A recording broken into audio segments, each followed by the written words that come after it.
सुकुमाजी बस्तीमा चाहिँ डोजर चल्यो भने म चाहिँ चिन्ता लिनु पर्दैन, म छाती थाप्न अगाडि आउँछु भन्नुभएको थियो। कहिले जाने हो? यसरी नै उहाँले पहिला गर्नुभएको बाचा प्रतिबद्धताहरूलाई सम्झाउने हो भने यसलाई झोले भएको पनि भनिँदैन, यसलाई विरोध गरेको पनि भनिँदैन। यो एउटा असल समर्थकको कुरा हो।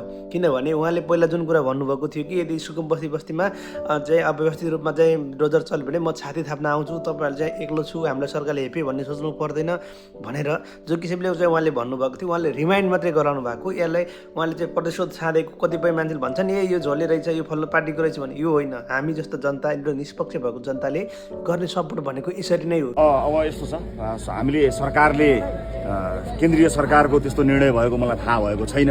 हामीले चाहिँ विस्थापित होइन व्यवस्थित गर्ने भनेका छौँ। सरकारको त्यही नीति अन्तर्गत छ। अब स्थानीय सरकारहरूले कहीँ कतै त्यस्तो गरेको भन्ने सुनिएको छ। स्थानीय सरकारको फेरि जिम्मेवारी त फरक पनि छ नि त। स्थानीय सरकारले गरेका कहीँ काममा भएको कुरालाई तपाईँले सोध्नु भएको होला।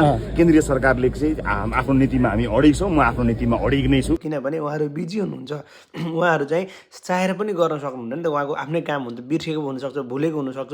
यसरी मिडियाले, यो राम्रो मिडिया, मलाई खुसी लाग्यो किनभने मिडियाले गर्ने काम भनेको यही नै हो। अनि कतिपय मिडियाहरूले चाहिँ टिआरपीको लागि रवि लामिछानेले यस्तो के भने, चुनाव अगाडि यस्तो गरेको, यस्तो गर्छु उस्तो गर्छु भनेको अहिले कहाँ गयो भनेर चाहिँ उ गर्छ नि, त्यो होइन के। तपाईँले भन्नुभएको थियो मन्त्रीज्यू अथवा संसदज्यू, अहिले चाहिँ यस्तो भइरहेको छ, यसमा तपाईँको ध्यान आकर्षण छ कि छैन, गर्नु पर्यो, तपाईँले पहिला भनेको कुरा बिर्सिनु भयो कि नै, बिर्सिनु हुँदैन है भनेर सम्झाउनु एउटा राम्रो समर्थकको काम हो। म चाहिँ यो कुरालाई यसरी लिन्छु किनभने उहाँले पनि राम्रोसँग पोजिटिभ लिनुभयो।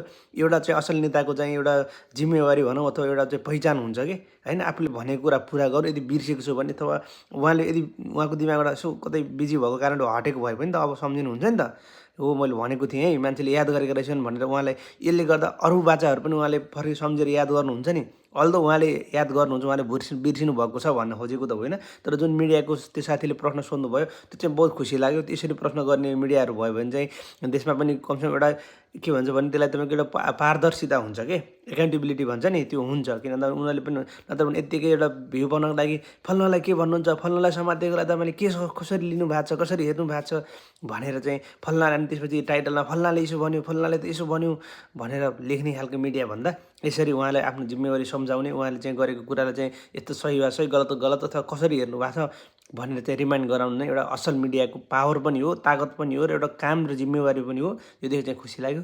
Thank you so much. यस्तै गर्दै गर्नुहोस्, हाम्रो साथ र समर्थन छ। धन्यवाद।